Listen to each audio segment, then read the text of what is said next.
Setting up the Sungale 21-inch cloud frame is simple and easy, only takes 3 steps. The first step is to install the desktop stand. You need to prepare a small screwdriver for this step. If you're going to hang the frame on the wall, you can skip this one. On the side are the connecting ports for USB, mini USB, and power cord. In the center are the holes for securing the desktop stand. There are also pre-built holes for wall hanging. If you're going to hang the frame on the wall, simply install the wall bracket on the wall and hang up the frame. Now let's secure the desktop stand.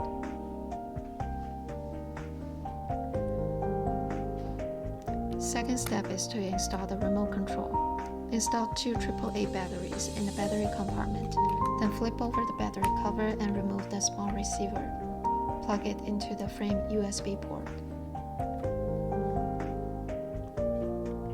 The last step is to connect the power cord.